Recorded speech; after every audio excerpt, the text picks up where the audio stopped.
اور ابلیس کو ان کے اوپر کوئی اختیار نہ تھا مگر یہ کہ ہم معلوم کر لیں ان لوگوں کو جو آخرت پر ایمان رکھتے ہیں، ان لوگوں سے الگ کر کے جو اس کی طرف سے شک میں ہیں، اور آپ کا رب ہر چیز پر نگراں ہے۔ سورہ سبا کی آیت نمبر 21 کا ترجمہ ہے یہ۔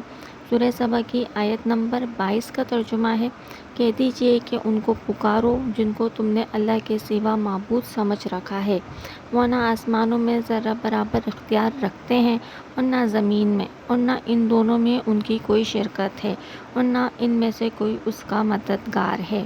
سورہ سبا کی آیت نمبر 21 اور 22 کا ترجمہ ہے یہ۔ سورہ سبا قرآن پاک میں 22 پارے میں ہے۔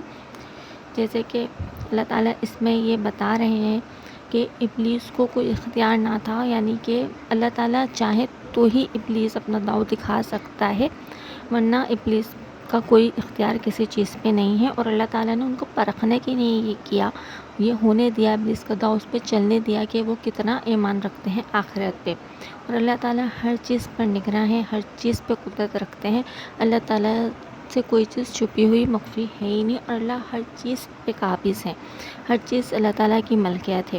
کہہ دیجئے ان کو پکارو جن کو تم نے اللہ کے سوا معبود سمجھ رکھا ہے۔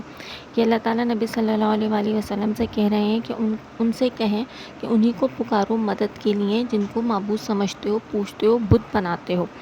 وہ نہ آسمانوں میں ذرہ برابر اختیار رکھتے ہیں اور نہ زمین میں، اور نہ ان دونوں میں ان کی کوئی شرکت ہے، اور نہ ان میں سے کوئی اس کا مددگار ہے۔ یعنی کہ جن کو یہ پوچھتے ہیں نا اللہ کے سوا، وہ نہ زمین میں کوئی اختیار ہے ان کا، نہ آسمان میں، نہ اس کے بنانے میں ان کی کوئی پاور ہے۔ یہ سب اللہ تعالیٰ نے بنایا ہے، اور اللہ تعالیٰ کی یہ مددگار بھی نہیں ہے کہ اللہ تعالیٰ کی کسی طرح سے انہوں نے کسی چیز میں کوئی مدد کی ہو۔ تو جیسے کہ یہ لوگ ان کو کوئی مشکل پریشانی بھی ہوتی ہے تو پھر یہ بتوں سے کیوں نہیں مانگتے، یہ اللہ تعالیٰ سے مانگنا شروع کر دیتے ہیں، اور جیسے ہی ان کی پریشانی ختم ہوتی ہے تو یہ واپس بتوں کو پوچھنا شروع کر دیتے ہیں۔ اللہ تعالیٰ ان کو یہ کہہ رہے ہیں کہ انہی کو پکارو جن سے مدد مانگتے ہو۔ سورہ سبا کی آیت نمبر 21 اور 22 کا ترجمہ اور تھوڑی سی تفسیر میں نے خود بیان کی ہے۔